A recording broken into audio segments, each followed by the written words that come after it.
This week's episode of The Clear Out was recorded on the 17th of November 2021 at home in Wicklow.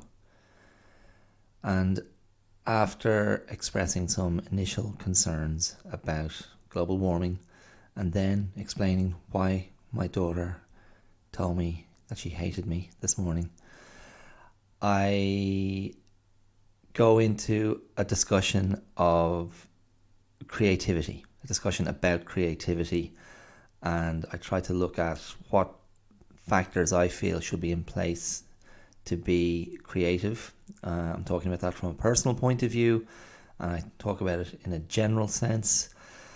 I talk about creativity as an expression of love and an expression of wellness. That certainly fits with my scheme of how I view creativity. I also have a look at the conflict when you like the art but hate the artist, and the challenge that presents, and how I believe we can adopt a position where there's still space to admire the art and to be critical of the artist. I also drop in some other perspectives on the creative process from different sources. So Philip Roth is in the mix there. I discuss some of his work. I look at some quotes from Denis Villeneuve and how he views the work of Picasso and how it spoke to him. I discuss a different viewpoint of Picasso that harks back to the art versus artist debate. That relates back to the Australian comic Hannah Gadsby and her perspective on that. I also look at a quote from Flaubert about the creative life, and also look at something Fanny Bryce said, which I think connects well to my overall thesis. So there you go. That's what's going on, and I think I managed to only recommend one movie right at the very end of the episode, so that's something to look forward to. Okay, I hope you enjoy it. I certainly had fun making it. I'll see you there. Cheers.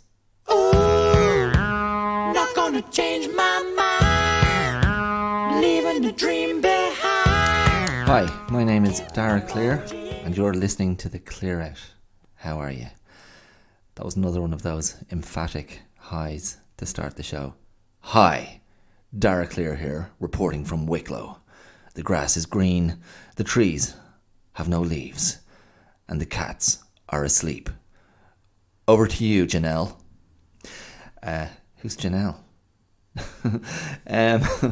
Okay, anyway, how are you? How are you on this November day? I don't want to get hysterical about climate change and global warming, but it's mid-November, and it's just not cold enough. I'd like it to be a little bit colder, please, just to feel natural, just to feel right. Now, I can report that the sea temperature is tracking as normal. I was in earlier this morning, and it's 13 degrees according to my sources, and yeah, so still actually very comfortable to swim in if you've been swimming semi-regularly, which I generally do, as you know. So the sea is behaving itself. It's doing what it should be doing, but the air temperature is just a smidge too mild. And what does that do to you when something in your world is off kilter, when something in your world is not quite right? Your environment, the place that you recognize, the thing that is familiar and that does not require questioning. When a key element of that world is doing its own thing and doing something different, that becomes, in my opinion, a destabilizing element in your life. That becomes something that undermines your sense of rightness and your sense of trust in the world, in whatever that is for you, wherever your world is. So you can go for a dramatic example and imagine waking up in the morning and the sky is a disturbing shade of green, and it remains that way all day. That would be cause for concern, n'est-ce pas? I think so. But the temperature at the moment, just not quite right. Not quite cold enough. Now I heard from a neighbour. Apparently, there's a cold front coming our way in Ireland, so that should reset the balance, and I welcome it. So what can I tell you? I had a nice interview last week. I was interviewed, would you believe, on the on the back of the podcast. A friend of mine had been on a podcast being interviewed. He's a musician and composer and writer. That's George Higgs. And through him, he gave me a little recommend to the guys who interviewed him, and they had me on their show last week. And they're getting a few episodes out of our interview. The first one went out last Friday. So I was talking to Shane Mackey, and that's Shane, S-E-Fodder-I-N, Mackey, and Chris Sneed, which is S-N-E-Y-D. And they have a lovely podcast called Can Projects Podcast, and that's C.A.N. And it's about creativity, art, nature, and wellness. And they're all about sort of outreach, advocacy of wellness and positivity and positive change and being proactive about the environment and talking about mental health and looking at what we get from art and the expression of art. Two lovely guys, both dubs. Shane's from Ballyfermot, I think, and Chris from Clondalkin, but now based in Wexford. So we had a great old chat last week, and they were very complimentary about what they referred to as the work I'm doing. I'm like, okay, that's nice, lads. So referring to the podcast, of course, and the blog, theclearout.com, and just various other things I've been involved in over the years. I did speak to them on that show about something I'm about to start.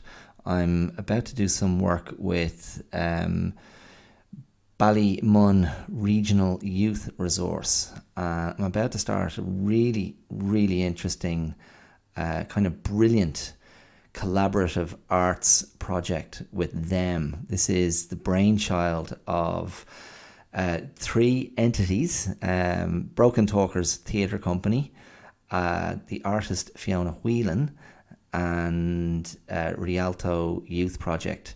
And they came up with this project 2 or 3 years ago, and it's called What Does He Need?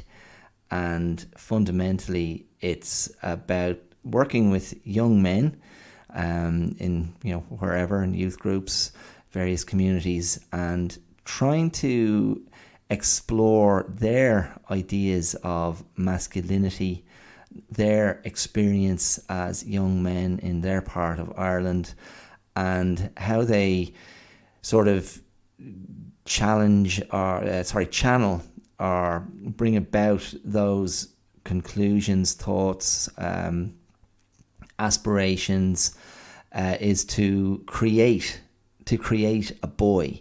So a boy of their making, who's from their area, and that boy becomes the sort of the totem or the proxy of their experience and their aspirations and maybe their vision of where a boy from their community might end up in life. And I'm really excited to get involved with Briar Ballymun Regional Youth Resource. I'm going to be working with a couple of brilliant youth workers there, Ken and Kev, and I'm hoping that that's going to start this week. So I'm going to be working with those guys for a couple of months and see if we can, with the guys under their care, create something cool and truthful. And yeah, it's really, really interesting stuff. And I'm very lucky. One of the Broken Talkers guys is an old friend. We worked together years ago. It's Phelim Cannon. And he reached out to me to see if I'd be interested in getting involved. Himself and his creative partner, Gary Keegan, have this brilliant theatre company, Broken Talkers, who over the last, gosh, it feels like it's about 20 years nearly, have been just doing brilliantly kind of innovative, socially conscious theatre that's really about giving kind of voice to the voiceless, connecting with people who are sort of on the fringes of society or a bit disenfranchised. And they've just done really brilliant work over the years. So it's a shout out to those guys, and a thank you to Phelim for bringing me on board into this project. So I'm really hoping that gets the green light. Just waiting for a bit of bureaucracy to be cleared so I can get running on that. But I had an amazing induction day with a lot of different groups involved and different artists a couple of weeks ago in Rialto, and it was like a day-long event of discussing the whole process, previous experiences, people who are in the middle of it at the moment, and a couple of groups like the one I'm about to get involved in who are just about to start. And it was a great sort of sharing of creative energy and sort of social action, being proactive, communicative, people being very honest and kind of sincere and committed and collaborative, and everyone sort of acknowledging the value of the artistic element of it. So something really good. So once again, that's called What Does He Need? So yeah, just do a search, keep your eye out on social media. There is stuff out there already from earlier projects, some great artwork by Fiona Whelan. And overall, something that I'm super excited to be getting involved in. So, as I said, that was something that came up in the interview last week with the lads on the Can Projects podcast. Again, just do a search for them. You'll find them out there on the World Wide Web. But they do prefer if you go and look for them on Spreaker.com. That's speaker with an R after the P, Spreaker, Spreaker.com. That's their preferred platform. So you can find their stuff there and follow, subscribe, comment, etc. I might throw that interview in the description of this week's episode if you want to check it out. So there you go. Boom. That's what's been happening. That's what's been going on. I had a nice little moment with my daughter this morning. A moment of honesty, a moment of connection, a moment that brought us close through the sort of free, open expression of uncensored emotion. And my daughter told me that she hated me. Oh dear, yeah, nice. It's quite an experience. I was on her case. She's been out of school for the last couple of days. She had a sore neck. Now that makes it sound like, you had a sore neck, whatever. But no, she woke up on Monday morning. She was really in unprecedented bad form on a school morning, just going, I don't want to go to school, and getting quite upset. And we asked all the the usual questions.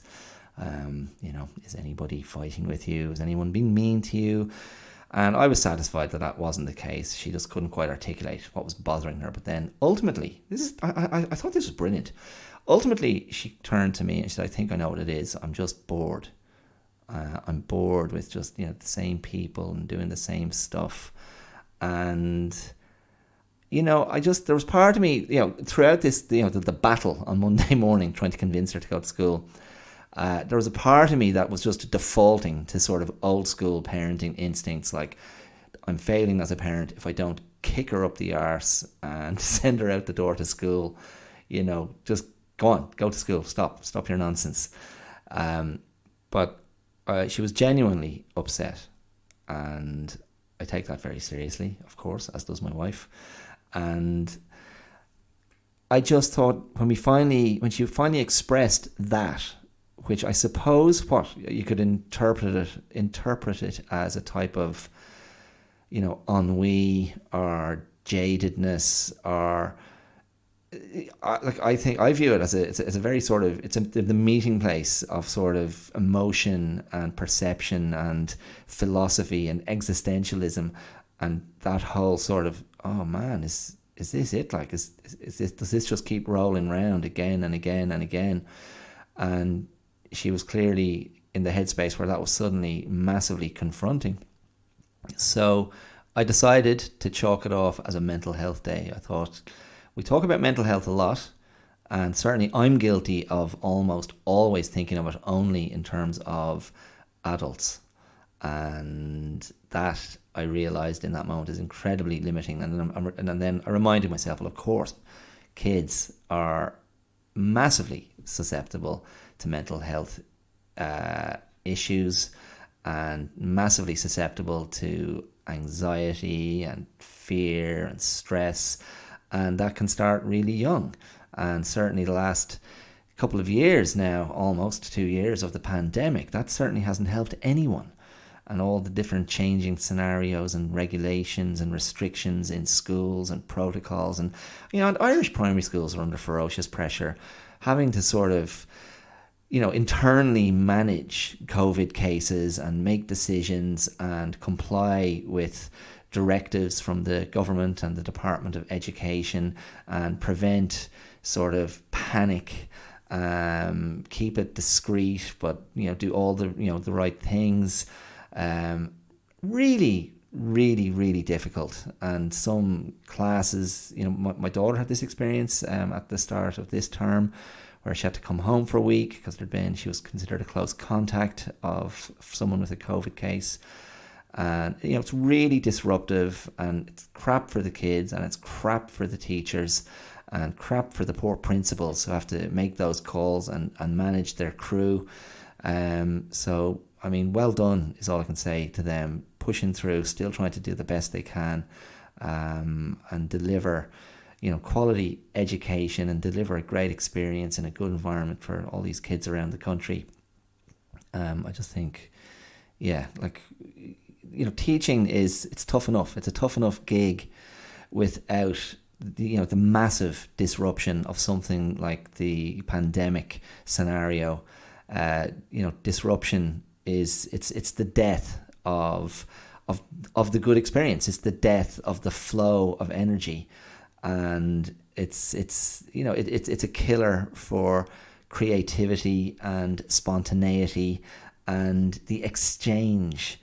So I think that's how I sort of conceive of teaching, and that's how I operated as a teacher and have operated as a teacher over the years. I certainly have always tried very hard to create the right environment for a positive experience to take place in the classroom. And it's not necessarily about learning first and foremost, but it is about building a rapport.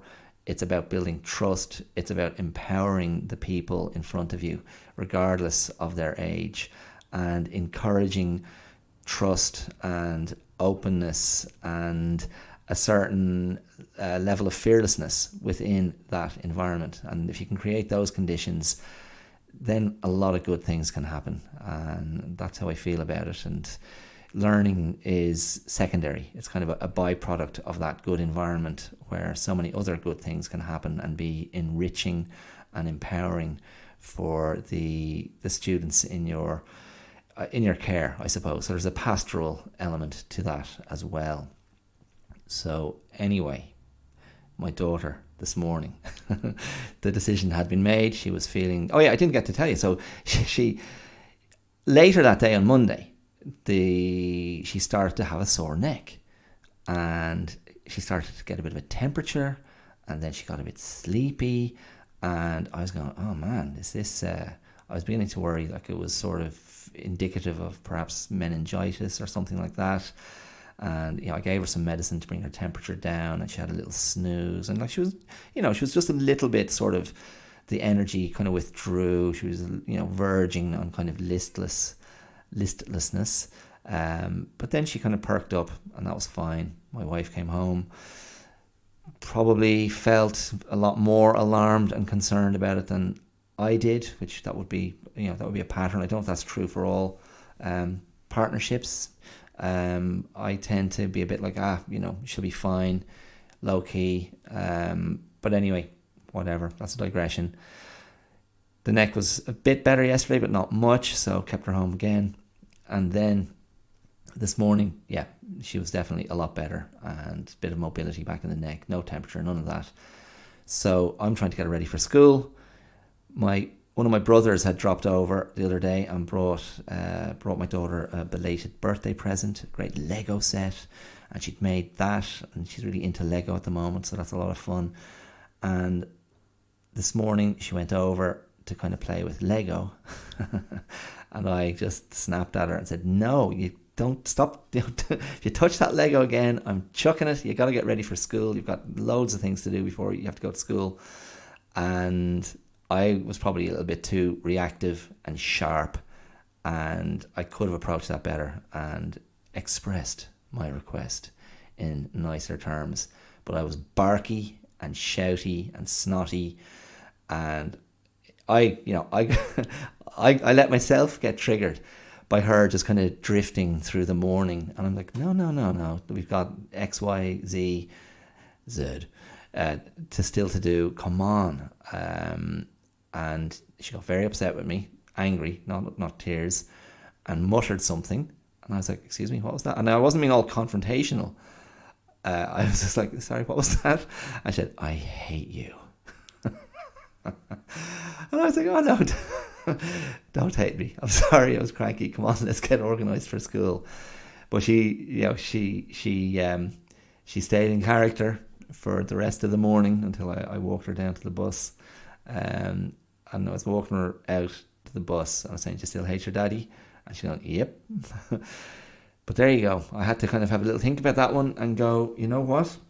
I've often spoken to her about the right way to speak to people, and the sort of the best way to ask for things or to express that you're unhappy with something. And then, of course, I didn't follow my own advice at all, made her feel crap. I definitely overreacted, and the response I got was fully warranted, I would say, in that moment. Now, don't you? I'm sure you're all going, I'm sure you're not worried about me at all. I'm sure you're going, Jesus Christ, that poor girl. But no, she's fine. I was fine. It was all good. But there you go. That's what happened this morning, mere hours ago.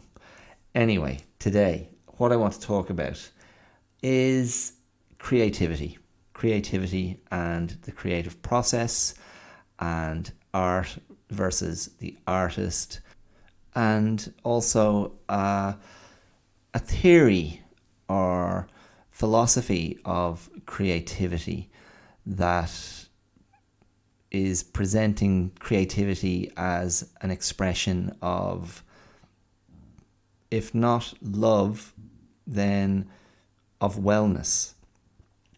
And I return to this idea from the start of the episode, where I was referring to the temperature being a little bit too warm and not quite right, and how that then becomes a distracting, anxiety-inducing element in your perception and in your experience, and you register that wrong note emotionally and psychologically, and it registers in your being. And what it does is it actually starts pulling your energy to that space, because it's a sort of a watchfulness or a monitoring of what exactly is going on here. I can't give my full attention where I'd like to give it. I need to be vigilant over here just in case this is the beginning of something very serious. And that then also ties in with what I was just saying a few moments ago about teaching and the difficulty that, now I focus on primary school teachers. Of course, secondary school teachers have been facing the same stuff as well. The difficulty of trying to do that job, that challenging job of being an effective, motivated, positive teacher when you've got constant disruptions and absences and new protocols, and now we're teaching from home, now we're teaching online, now we're doing Zoom. All of that sort of stuff breaks the flow. And I'm going to argue then that in the world of creativity, that those negative elements, and of course they can be any one of a million things, that's up for you to determine what you consider a negative element in your life. The negative element could be relationship conflict. The negative element could be, financial disadvantage. The negative element could be the necessity to do other things that pull you away from your creative process. The negative element could be absolutely internal. It could be just self-doubt. It could be any number of self-directed missiles, and looking at oneself in a prism that is unhelpful, that is not permitting the full expression of self. And I think this is really where the germ of this idea of thinking about creativity came from. Because if it comes down to it, if we're thinking, let's just keep it in very narrow terms for a moment, and let's just assume we're talking about artists and the artistic process and what artists do. And artists can be any form of performer or art maker. So whether you're a dancer or a musician, an actor, a sculptor, whatever, doesn't matter. A writer, it doesn't matter. Like that, that's art. And the argument, I think, is that for me personally, if I describe what I do as expressions of creativity, I'm also going to argue that they are expressions of self. For me, the artist is someone who experiences the world a certain way. The artist is someone who perceives the world a certain way. The artist is also someone who has a need to represent that experience, to capture that experience, to communicate that experience. And that, how they do that, is their chosen medium. And they are going to draw on, I believe, massive internal stuff as well, like who they are as people, what their relationship is with themselves, because all of that dictates how they view the world, how they view society, class structure, politics, how they view art itself, how they view their own medium, how they view their relationships, how they view love, how they view death, how they view parenthood, how they view any number of aspects of the human experience. So art, then, we agree, I think, I'm assuming you're going to agree, art is massively subjective. And because we accept that art is subjective, that's actually a very empowering thing to extend to the artist. We accept that, oh, well, this is the artist's point of view, and it's their gift to have found a way to communicate this. And what I think is that the best work comes from having the fullest license to express oneself. Now, my own wiring, my own chemistry, my own psyche, I can only express myself when I'm well. Now, that said, I can, what I found over the years, if I'm negotiating like a negative period in my life, if I'm having a bout of depression or anxiety or whatever, and trying to negotiate a conflict in my life or a crisis in my life that is particularly challenging, I have found more and more over the years that if I can kind of get out of my own way, and like there's two things. One, try not to judge it. Try not to judge the inner turmoil too viciously. Try to accept that it is a justified reaction. Now, not justified in terms of right and wrong or, apportioning blame elsewhere, but to view it and accept it as it's a real response. It's a real response responding to something, external that triggered something or provoked something or touched a particular spot internally, whether that's, psychological, emotional, that you can look at that and go, okay, this is real. This is actually telling me something about myself, and therefore becomes a learning opportunity. Now, I know that may sound a bit naff. I really like it when I'm in pain because it actually helps me to learn more about myself and to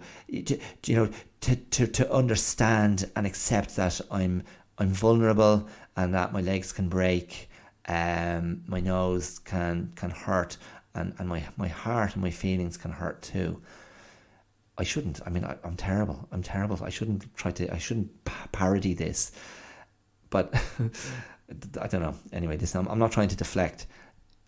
I do genuinely think that if I can get out of my own way, view why I'm upset dispassionately, and enter into a frame of care and kindness to myself, that I can kind of actually engage a calmness that prevents the spiral. It prevents that emotional spiral. The upward spiral goes towards anxiety. The downward spiral goes towards depression. And neither of them are pleasant. But if you can just kind of, I try to sort of remain, in it, and to stay calm, and to sort of try and get a bit analytical and go, okay, that's why that upset me. And that's really useful. It's really useful to go to that place and engage with, okay, so that's why it upset me. That, and then explore how to deal with that, and to engage with the real sort of, engage with an honest discussion with myself to go, okay, what's that coming from? Could I be dealing with that better? Could I have that in a more resilient place? What do I need to do to communicate that to the other person involved? And what are realistic expectations from that exchange, or from that sharing of a wound, or that sharing of history? What do I hope to gain? What do I hope to gain from myself? Which for me, it's usually, to look at it, to name it, to own it, gives me more power over it, and helps me be less susceptible to a triggering event in the future. With the other person, it's an attempt to improve the relationship, I suppose, and to decrease the chances of something like that happening again. Now, how does all of that connect to creativity? So, as I said, in my frame, how I view being creative, I feel I can access better resources in myself for creative work, whether that's writing, whether that's doing the podcast, whether that's working with other artists, whether it's, poetry, whether it's acting. If I'm well, wellness feeds into my confidence, and confidence allows me to be unafraid of being vulnerable and open, and that means I'm unafraid to take risks, and that, I believe, is where a better creative experience happens, and that's where I feel a better expression of art happens. So there's that. I know that's what works for me. That's where I feel most comfortable. I like to feel safe, and if I feel safe, then I can take risks. So now, on the back of that theory, I'm going to hit you with a couple of quotes.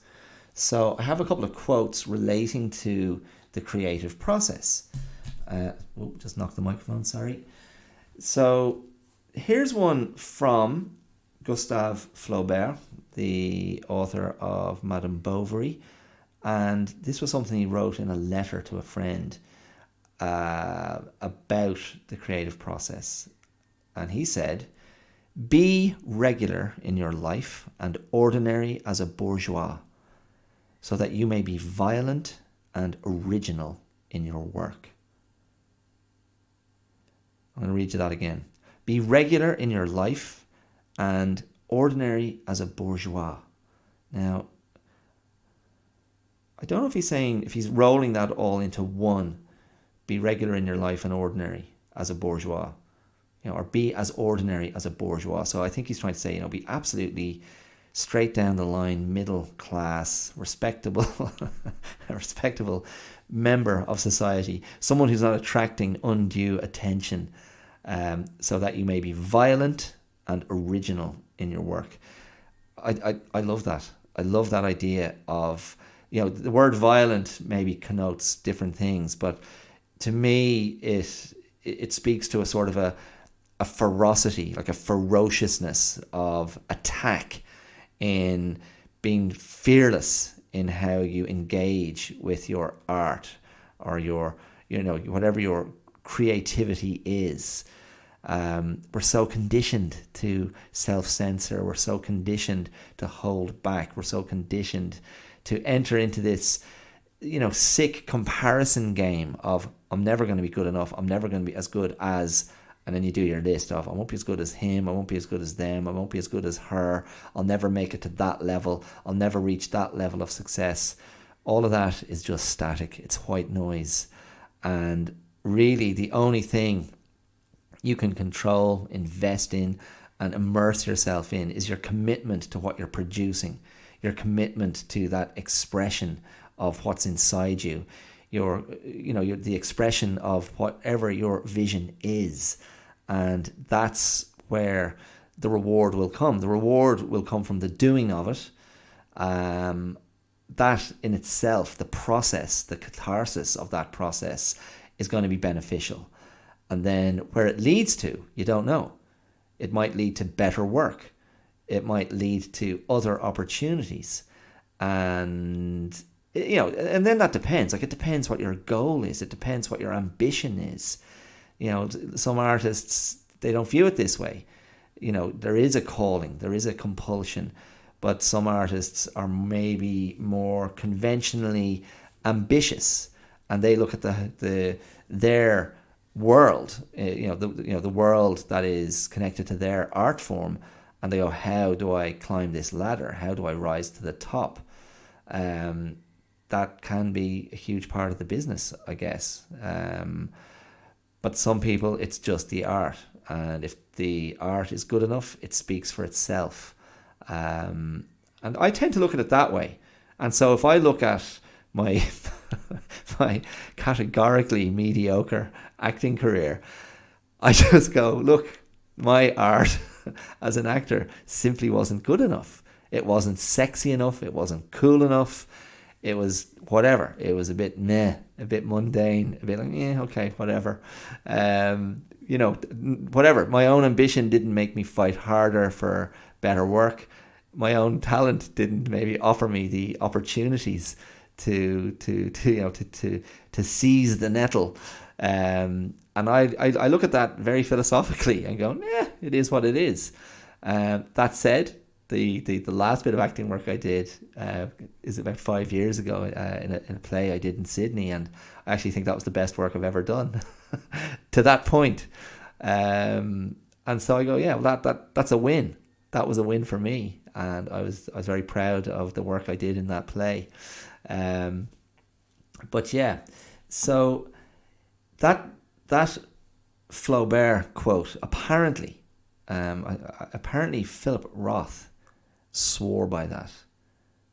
Philip Roth, the late great Philip Roth, the Jewish American writer, the monster of the great American novel of the 20th century and into the 21st century as well. His work was a revelation to me when I first started engaging with it. And there is a ferocity to his prose and his stories. There is a fearlessness and a muscularity, almost a macho element to his writing. It's just a permanent flex. But as he went on, I found like the later novels towards the end of his life, they all sort of revolved around the same sort of theme of an aging man obsessed with having sex with beautiful women, mortified at his failing body and railing against the dying of the light, which I guess in a way they were all proxy versions of Roth himself, and that then comes back to creativity as an expression of self. I mean, I'm just going to quickly, I'm going to read you a little bit of a spiel from the back of one of Roth's great novels, which, when did he write it? Sabbath's Theatre. I'm just going to open it to get the first published date. First published 1995. Okay, fine. So Sabbath's Theatre, and here's the spiel on the back. Once a scandalously inventive puppeteer, Mickey Sabbath at 64 is still defiantly antagonistic, and here's the kicker, here's the great one, and exceedingly libidinous. But after the death of his longtime mistress, Sabbath embarks on a turbulent journey into his past. Besieged by the ghosts of those who loved and hated him most, he continues a succession of farcical disasters that takes him to the brink of madness and extinction. Mickey Sabbath is an extraordinary character, a perverted, twisted puppeteer who, there are set pieces in that novel that will have you crying with laughter or turning away from the page in horror. But absolutely brilliant. But, there you go, like 1995, I reckon he was already doing that version of himself, exceedingly libidinous, unashamedly priapic. There you go, Philip Roth, and his version of constantly rolling through versions of himself, unashamedly so. Let me give you another one, okay? Another one here from Denis Villeneuve.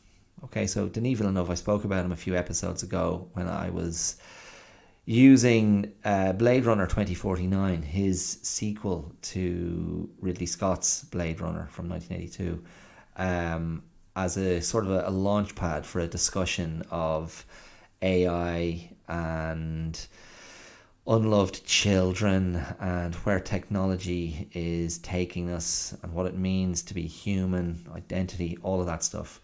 Denis Villeneuve has also just released his version of Dune. And I read a great interview with him a couple of weeks ago.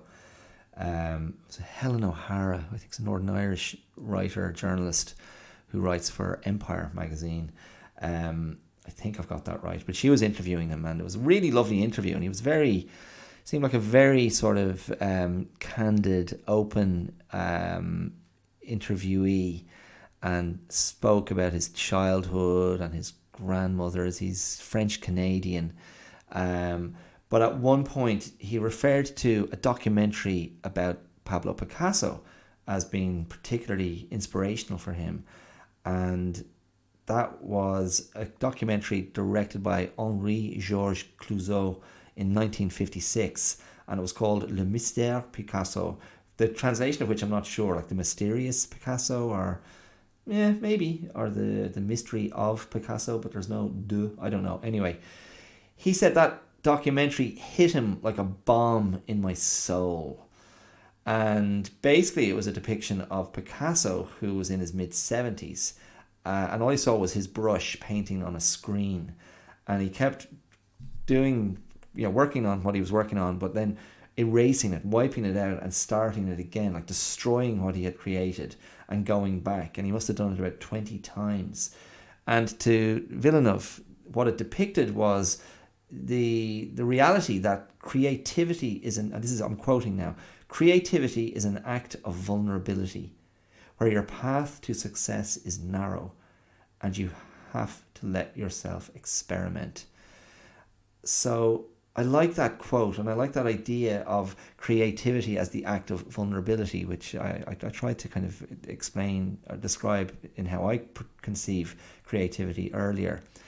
Now, I was interested in that quote, not just for his response to Picasso, but also as a sort of a counterpoint and a reminder of how we can, perceive an artist and respond to an artist in spite of other aspects of their lives being troubling or confronting or concerning. And I recalled, and I spoke about this recently, didn't I? I feel like we spoke about this recently, or maybe I didn't.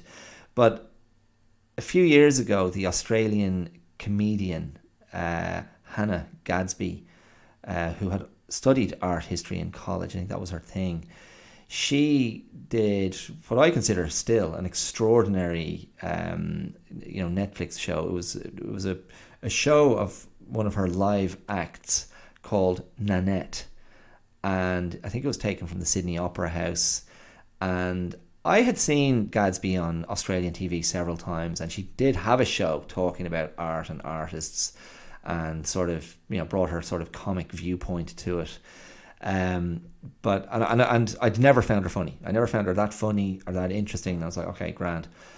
But then there was a bit of there was obviously a bit of there was a huge reaction to Nanette, this comedy special she did for Netflix a few years ago, and I sat down to watch it, and I basically had my mind blown by what she was doing with her art, and I ended up writing a blog piece about it on my website.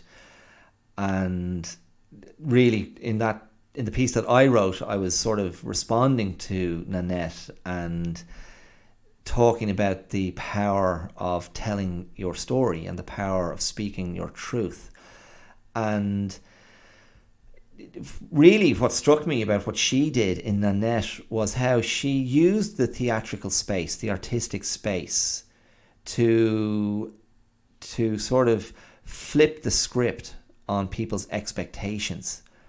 And what started off as this kind of gently comic, autobiographical exploration of her life, sharing her sort of comic musings, being very honest about her sexuality. She's gay. It became something really confronting and chilling, actually, at one point, where she revisited a moment in the set which had involved a bit of homophobia and how she sort of laughed off this sort of misogynistic bloke, out on the street one night. And she got a punchline out of it, and you watch it and you laugh. And, she sort of ridiculed, his narrow viewpoint and his misogyny, and left the audience. And I'm the proxy audience watching the show on TV.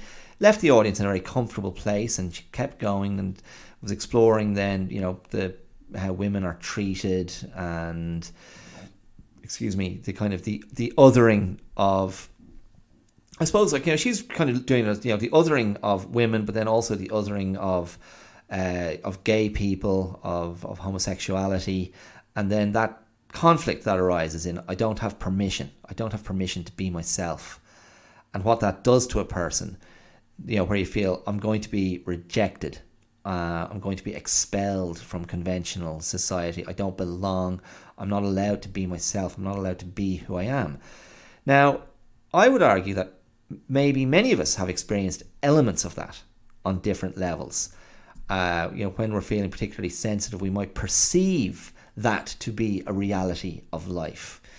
But of course, objectively, some people find themselves in the firing line much more obviously and much more explicitly than others. And certainly that's been true for anyone who's been gay. It's certainly been true for people practicing particular religious faiths. It's certainly been true for people of colour in different parts of the world. And I'm not going to go on a history lesson of sort of racism and racial vilification, or a history of how religion shamed same-sex attraction, same-sex expression, how it demonized homosexuality, how that became something that was weaponized in sort of moral mantra. I mean, horrible, horrible stuff. That's not where I want to go. The thing that was interesting to return to Nanette and Hannah Gadsby was how she had the audience in that what has become a very conventionally safe space, theatre, a night out at the theatre, a night at the opera house. It's become a very moneyed, privileged experience. Put on your nice clothes, pay for the ticket, maybe go for a meal, go and see whoever, some big name in a big show. And it's become quite rarefied. And what I found, and you may or may not agree with me, but if you watch that, go and find it on Netflix or find it wherever you can, she made it a dangerous space, because she, as I said earlier, she flipped the script and turned that convention around, where people are, I'm here for a night of laughter. But she brought it to a place of extraordinary, I believe, in my perception, extraordinary vulnerability and openness. And she circled back to that story of the homophobe idiot guy and revealed close to the end, and okay, spoiler alert, and I'm sorry to ruin this for you, but revealed how it didn't end with a punchline. It ended up with her getting the absolute shit kicked out of her, getting beaten up, badly beaten up, physically kicked and punched by this man.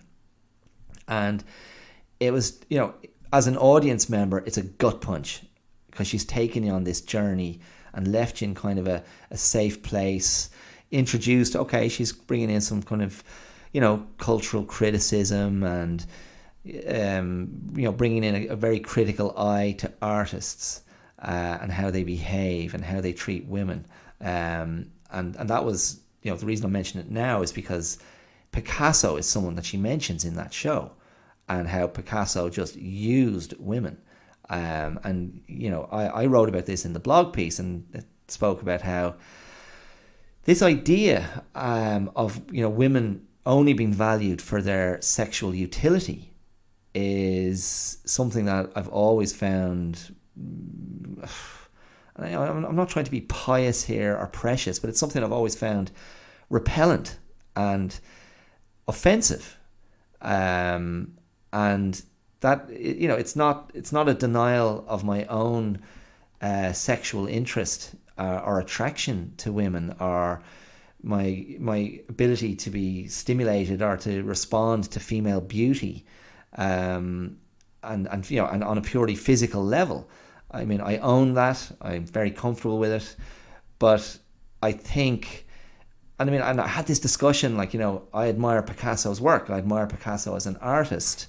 And I kind of go, okay, so what happens? Do you get into this place where you're condemning the artist, condemning the person for behavior that you find repellent, for behavior that you find offensive? I don't think there's real value in that. And the art stands alone. Now, if Picasso was creating art that depicted women in an objectified way, in a demeaned way, then you can look at the art and go, I don't find that art interesting. I find it, I don't find it attractive. It doesn't stimulate me. That wasn't the case. And so when the art stands on its own, I think you've got to look at the art and go, I love that work. And be honest about that. And then you can also go, it's a pity he was such a misogynist, because I don't value that. Now, I don't find that a complicated equation. I don't find that a complicated combination of facts. And I suppose, I've been in this territory before. I'm not going to go there now. I'm not going to go into the Woody Allen thing, many of whose movies I still find hilarious. But whatever, I think you get the point. But there's that side of creativity, and then you got to ask yourself, if we refer back to Picasso, and then the use of women, using women as muses, using women to satisfy his sexual urges, or using women to satisfy his ego, to just enjoy being desired and admired, to allow that to be just part of his world, and not recognizing it as an element with which there was something wrong. And it's not for me to go, oh, Picasso should have had my moral values. That's an offensive idea, that you would presume anyone to have your moral values. It's absurd and arrogant in the extreme. You got to work that out for yourself, what you consider moral. We're given guidelines. They come in the shape of laws and government policies and scripture and whatever, teachers, parents. Everyone has a crack at laying out the moral universe for you, but ultimately it's meaningless. Now, don't get me wrong, it can be presented and it can be of interest, but ultimately you have your own moral compass. It comes from somewhere, and it comes from those things. It comes from the external, but I think there's something in us that works it out. It's what feels right, it's what feels wrong. Now, what determines that, I suppose, is up to nurture. It's up to environment. And it may be up to how your brain is wired. And it may be up to how you view people, how you view yourself, and what you're willing to do to people to get what you want. And that feeds into then personal ambition, and that feeds into personal pathology. And that feeds into what value you place on connection with other people, relationships, community, and all of that. Now, for me,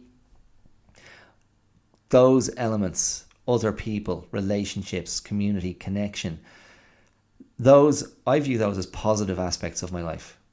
And when they're in a good place, I feel good and I feel well. And the energy I take from those things feeds my own sense of possibility, and it feeds my own courage to express myself and to take risks and to put myself out there in the world. And this podcast is an expression of that. And when those elements are not in place, like if I'm having a bad period in my relationship, if I'm in a bad period in my marriage, I'm absolutely challenged by that. That's a hugely important aspect of my wellness, that my wife and I are good together, and it feeds my strength, it feeds my positivity, and it feeds my love, my appetite for life, my love for my wife, my love for my daughter, my care for myself.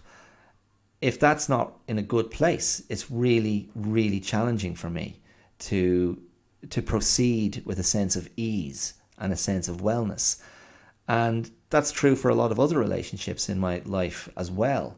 But I draw huge strength from my interpersonal world. That's probably where I take most strength from in life, because those relationships are mirrors that show me how I am.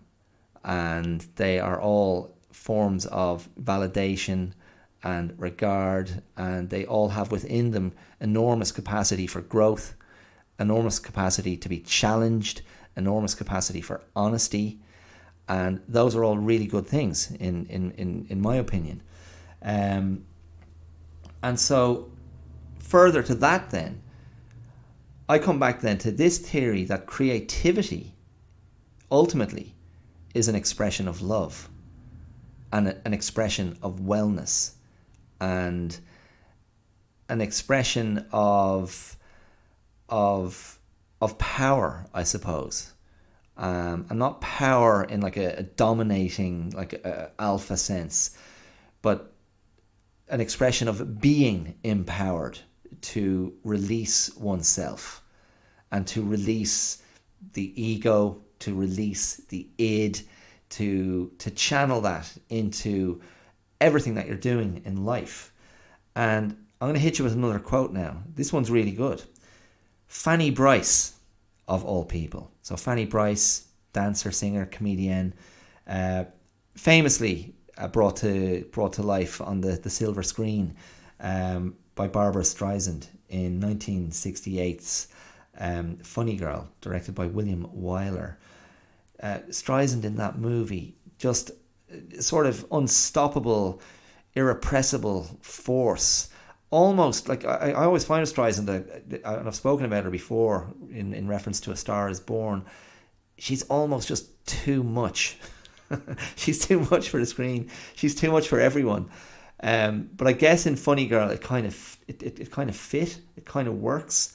But anyway, she was playing Fanny Bryce in that movie, and I just came across a quote of hers the other day. This is really, really excellent, I think. She said, "Let the world know you as you are, not as you think you should be. Because sooner or later, if you are posing, you will forget the pose. And then where are you?" I thought that's brilliant.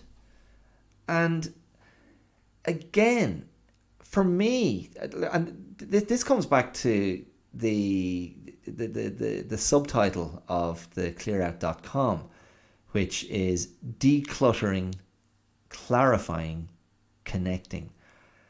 And that idea of, and it, arguably it's the most vulnerable position of all, but the idea of just being yourself, that is a hugely vulnerable state to be in, to go, I am who I am, and I'm not going to hide it. I'm not going to pretend to be something I'm not. And then to go out in the world like that, that can be terrifying. That can be terrifying, to step out into life and go, this is who I am, and, have at it. Take me, leave me, hate me, love me, whatever. It is what it is. I'm not going to change. That is vulnerability. But it's also, you can hear it, I'm sure, it's also enormous sort of strength to just, I don't know, it doesn't mean that you don't care, of course, because we can all be affected, we can all be reached. Listen, and there you go, I'm going to hit you with a truism from the world of martial arts. This idea of, the black belt, the mystical, deified kind of black belt status, the mystique, the enigma. You can, you're invulnerable. It's nonsense. It's just to use one of my favorite expressions, and forgive the language, it's a crock of shit. Anyone can be hit. Anyone can be got. And on that, I'm going to have a shout back to a movie I referred to last week, The Untouchables. There's that, and I'm going to use the word chilling again here, chilling, sickening, that scene in The Untouchables. And The Untouchables refers to the Elliot Ness hit squad who take on the mafia in uncompromising terms and sort of step outside the law to go, there's only one way to deal with this. Spurred on by Sean Connery's Irish cop going, this is how you do it. But, you know, late-ish in the movie, the mafia strikes back and they get the sort of beloved Charles Martin Smith of American Graffiti fame, and they catch him in an elevator and blow him away with a shotgun, or I can't remember if it was a shotgun or a Tommy gun. But written in his blood on the back wall of the elevator is the word touchable. And it's a grim moment in the movie. One of the favorite dudes gets got.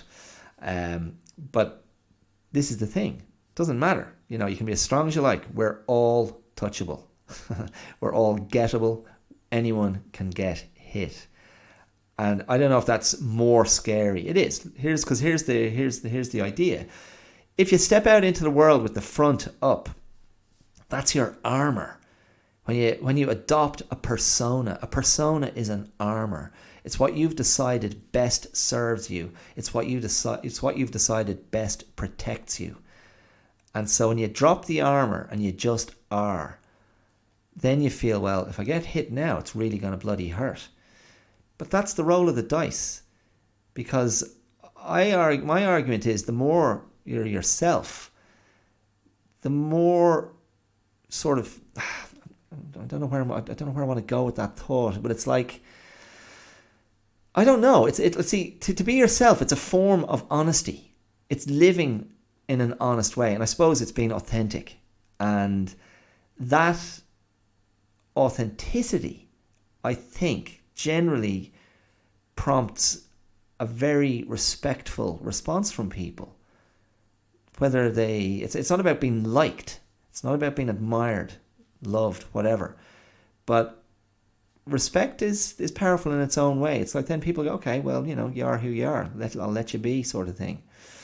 And that to me then is where I come back then to the creativity theory of, you're freed up. You're not distracted by the clutter of trying to remember who you are or trying to be someone else. You're just getting on with it.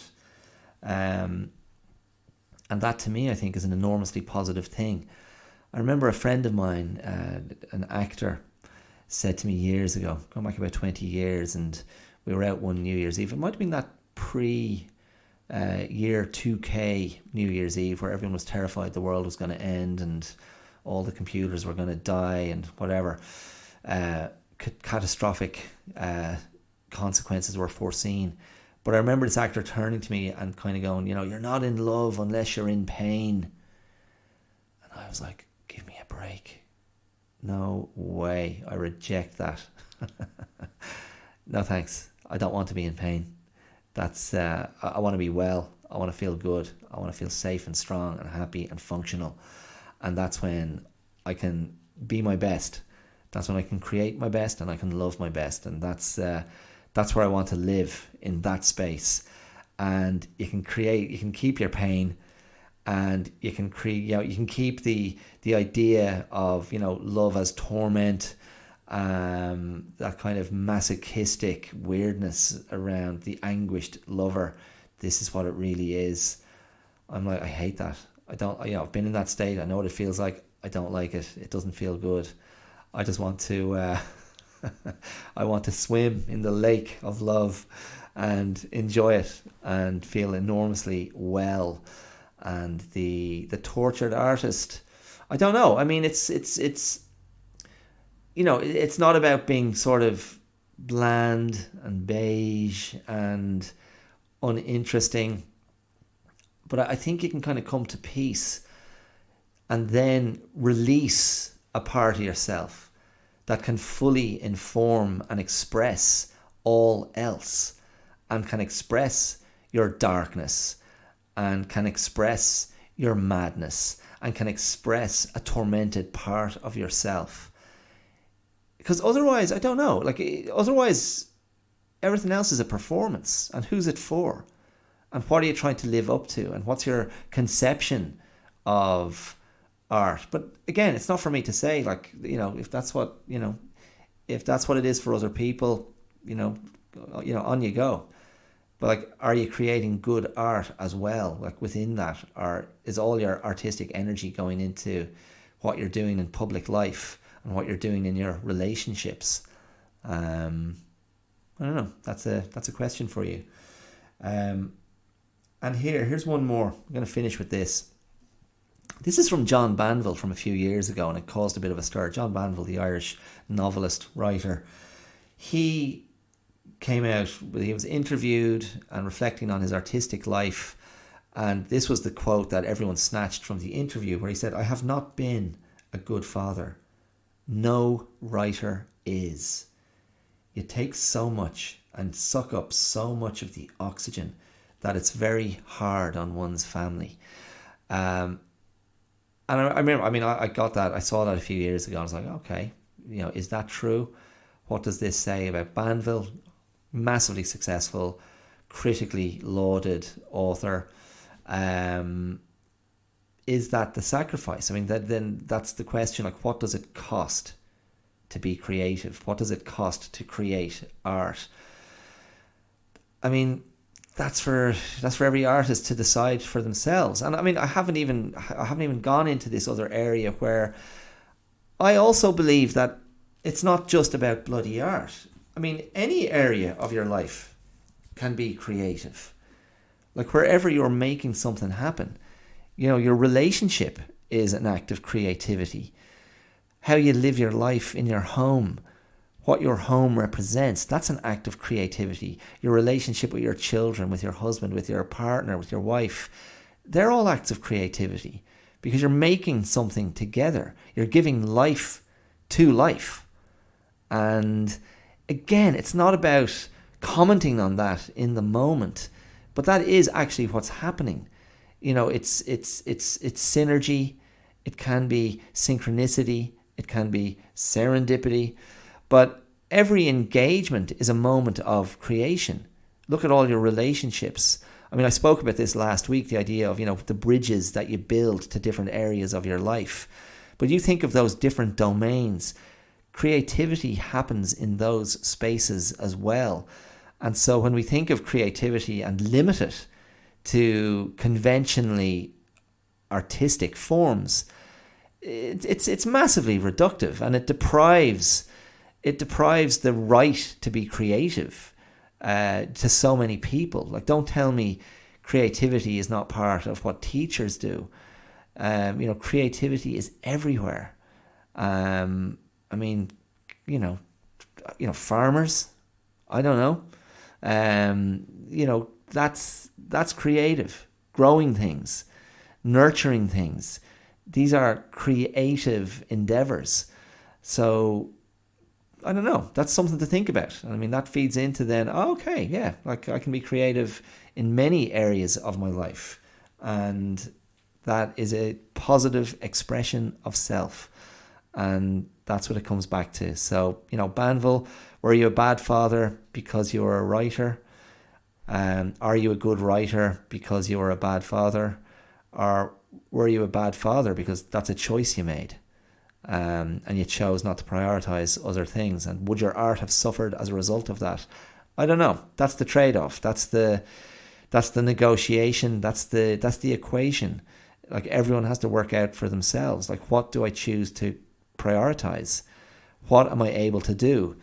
And I don't know. I think the more you feed into the positive things in your life, the more capable you are of expressing yourself well and positively and creatively and functionally and contributing to the lives of others, and contributing to your own life and your own wellness by expressing what needs to be expressed and what needs to be put out there. So there you go. That's what I'm expressing today. As ever, I don't know if the through line stayed true and hit the target, but I hope it did, and I hope you got something from that. And I didn't even go to the other creative places I wanted to go.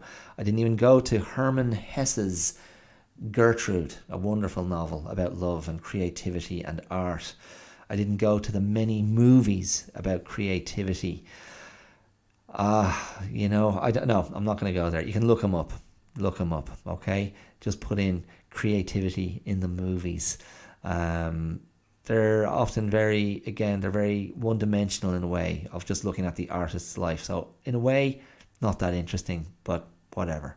That's for you to decide.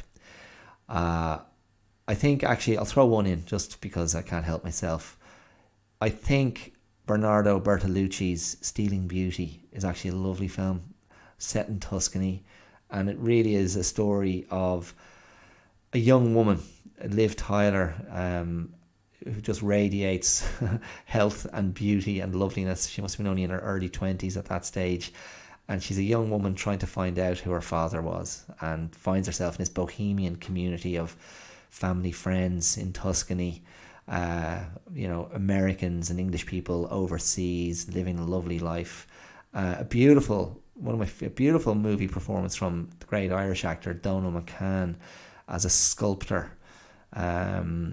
Jeremy Irons is in it, Circa Cusack, Jason Fleming.